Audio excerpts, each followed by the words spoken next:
dans cette grande édition du journal sur le Peuple d'abord télévision. Mesdames et messieurs, ouvrons-le par cette information de la présidence. L'appareil transportant le chef de l'État, Félix Tshisekedi, a atterri à l'aéroport international des Hosea Kutako de Windhoek à Namibie dans la soirée de ce samedi. Suivez cet élément de Jenny Ngamazita. L'appui de la SADC quant à la résolution de l'insécurité dans l'Est de la République démocratique Congo est au centre des échanges au sommet qui s'est ouvert lundi 8 mai 2023 à Windhoek en Namibie, où le chef de l'État congolais, Félix-Antoine Tshisekedi Tshilombo, s'est séjourné depuis dimanche 7 mai 2023, a pris une source sûre de la présidence de la République.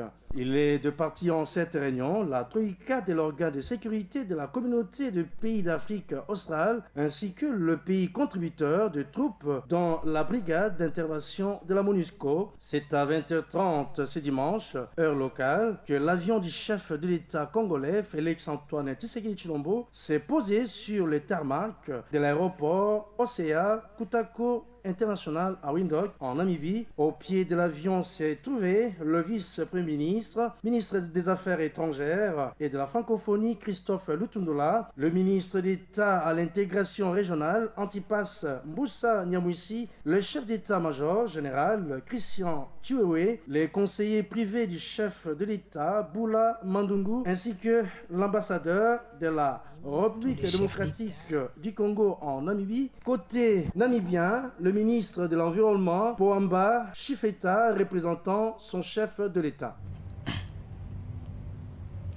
De manière unanime, tous les chefs d'État et représentants des institutions garantes qui ont pris la parole à l'ouverture du 11e sommet du mécanisme régional des suivis de l'accord cadre de paix pour la RDC ont condamné les tueries perpétrées au courant de la première semaine de mai 2022 dans le Massissi par les forces terroristes du M23 et leurs parrains, le Rwanda. Suivi. Tous ont reconnu que 10 ans après sa signature, l'accord cadre de paix n'a pas donné les résultats attendus. Plusieurs défis restent à relever dans un contexte de la détérioration de la situation sécuritaire à l'est de la RDC et de l'activisme des groupes armés, notamment les M23, soutenus ouvertement par le Rwanda. Président sortant du mécanisme régional de suivi de l'accord cadre et président de la SADC, le président Félix Tshisekedi a chargé clairement le Rwanda. Hélas, c'est avec une profonde amertume et une grande désolation que nous constatons, 10 années après l'entrée en vigueur de cet accord, la rupture de ce pacte collectif par un État signataire, j'ai cité la République du Rwanda, qui, sous couvert du mouvement terroriste du M23, pourtant défait, et qui l'a ressuscité, s'est donné la liberté d'agresser et d'envahir une partie de la province du Nord Kivu en République démocratique du Congo. Et ceci en totale violation de l'engagement régional numéro 3 de l'accord cadre dont il est signataire, de même que les chartes des Nations Unies et de l'Union africaine dont il est partie prenante, le tout sur fond d'exploitation illégale de nos ressources naturelles. Dans le communiqué final, les signataires ont réaffirmé le respect de la souveraineté et de l'intangibilité des frontières du pays de la région. Ils se sont dit préoccupés par la détérioration de la situation sécuritaire et la vive tension entre la RDC et le Rwanda et appelé les deux États à la désescalade. Rendons-nous à présent au Sénat où Christophe Mbosso était reçu par un groupe de sénateurs britanniques à la Chambre de l'Or, soit Chambre haute du Parlement du Royaume-Uni, lors de son séjour à Londres. Suivez. Leurs entretiens ont tourné sur la coopération dans les domaines agricoles, transport, énergie et le rétablissement des vols British Airways. Une rencontre qui entre dans le cadre de la diplomatie parlementaire avait un seul objectif, attirer les investisseurs anglais venir investir en République démocratique du Congo. Ici, de signaler que le président de l'Assemblée nationale, l'honorable Mbosso Kodiampouanga, était à Londres pour représenter les chefs de l'État, Félix-Antoine Tshisekedi Tshilombo et la nation congolaise au couronnement du roi de l'Angleterre. Tenu de sauvegarder 350 Congolais vivant au Soudan suite aux affrontements militaires, le gouvernement de la République démocratique du Congo a libéré depuis vendredi 5 mai les moyens financiers nécessaires pour un rapatriement rapide. Suivi. Le gouvernement de la République démocratique du Congo a libéré depuis vendredi 5 mai 2023 le moyen financier nécessaire pour un rapatriement rapide de 350 Congolais bloqués au Soudan à la suite des affrontements militaires, a appris une source fiable du ministère des Affaires étrangères. Une équipe conjointe des experts Minafet et Minasocial se rendra de lundi 8 mai 2023 en Égypte en vue de travailler avec l'ambassade congolaise. Le vice-ministre des Affaires étrangères Christophe Lutundola a informé les conseils de ministres de la situation de nos compatriotes qui doivent quitter cette contrée à problème du Soudan. Notons que rassurés des propos des ambassadeurs congolais au Kenya et en Égypte qui sont mobilisés pour leur apporter l'assistance nécessaire, on enregistre déjà 700 morts et 5000 blessés selon un comité de médecins cité par de médias internationaux, tandis que l'aide humanitaire arrive au compte-gouttes. Parlons politique, le secrétaire général de l'Union pour la démocratie et les progrès sociaux a rendu une visite de courtoisie ce dimanche 7 mai au leader du Congo central, Némouanda Ntemi, à sa résidence de Macampagne dans la commune d'Ngaliema.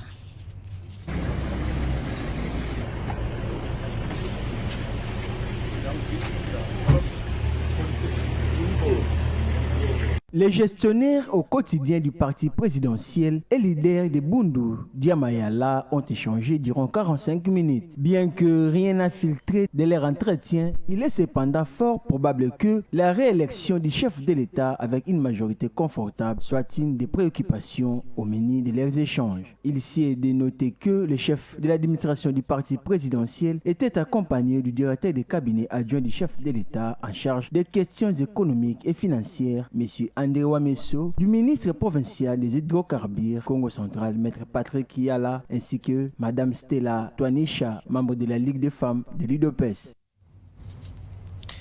Les agents et cadres du ministère de l'Intérieur, département de la territoriale, ont organisé un sit-in à la place Royale vers l'immeuble C-. Ils ont dénoncé les abus de l'actuel inspecteur général ad intérim, Roger Lumbila. Cela a eu lieu aujourd'hui. Suivez ce reportage de Gigal Kissasi.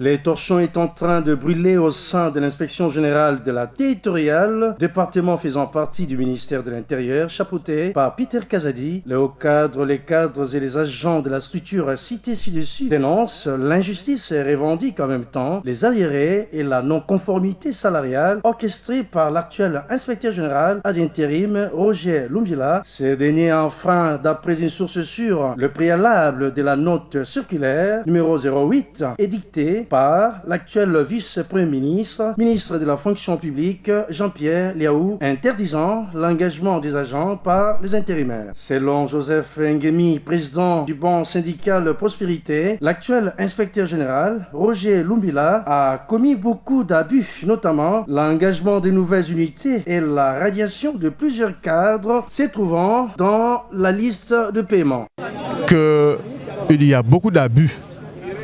Il va à l'encontre de l'esprit de notre VPM à la fonction publique. D'abord, il engage de nouvelles unités. Et nous avons constaté sur notre TD, c'est-à-dire les listes de listing pour la deuxième tranche, plusieurs de nos agents et cadres ont été soit radiés des listings, soit leurs primes ont été amputées. Vous pouvez comprendre qu'un inspecteur, chef de poule par exemple, qui touchait 1 200 000, 1 400 000, qui se voit aujourd'hui payer 400 000 sans une raison, sans une observation. On ne comprend plus rien. Qu'est-ce qui se passe? L'inspecteur général, il octroie des primes à de nouvelles unités qu'il a engagées dans son nouveau cabinet. Je ne sais pas si c'est un cabinet. et il octroie des primes colossales à de nouvelles unités, des personnes qui ne sont pas agents et fonctionnaires de l'État. Selon l'un des agents de la dite structure, l'inspecteur général ad intérim Roger Lumbila a désactivé la mise à jour et a réduit les salaires des cadres en violation de la loi organique régissant les bons fonctionnements du ministère de l'Intérieur. Bisogno Sotisigo, tozo comprendre, inspecteur général en intérim, donc IG en intérim, tu comprends à désactiver la mise en jour, même de ceux-là, au bazar numéro matricule, même biso bato tozali ba chef de division nommé dans le décret du Premier ministre à réduire bambongo na biso. Or, et ça dans notre circulaire, il y avait VPM. Et le baki que pas question. Il y a affectation, il y a mécanisation, il y a NI. Mais il a parvenu qu'on sacrifie même bateau bazan ba matricule pour à côté ça ba NI naie. Et puis bah c'est s'amuser même. Il y a aussi la mise en jour na bateau bazali ba suspendu na kati service ne bango ne ba kene aussi la mise en jour na bango. Et par conséquent tozo senga ba sanction na bango dans l'immédiat parce que asa intérimaire. Grande décision. Signalons que ces agents demandent l'implication de l'inspection générale des finances en vue de régulariser en bonne et due forme la situation qui sévit actuellement au sein de ces ministères. Le ministre de Transport, Voies de Communication et Désenclavement a convié les responsables et experts de l'Office national d'identification de la population pour une séance de travail. L'objectif de cette rencontre était de prendre des précautions et mutualiser les efforts, rassembler les données numériques viables prônées par le gouvernement congolais.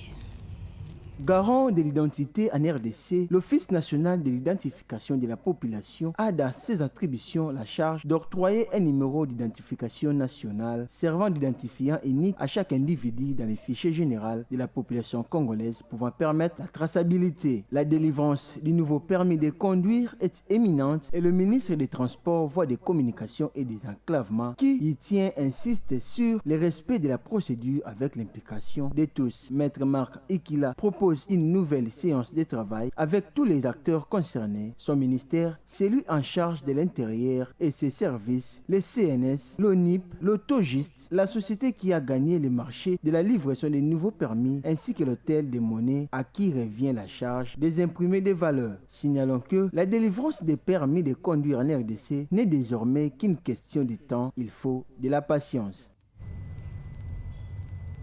Ce journal est complètement terminé. Merci à la grande équipe rédactionnelle chapeautée par Jenny Gamazita. Quant à moi, je vous dis au revoir et restez branchés au programme de la chaîne sacrée et panafricaine.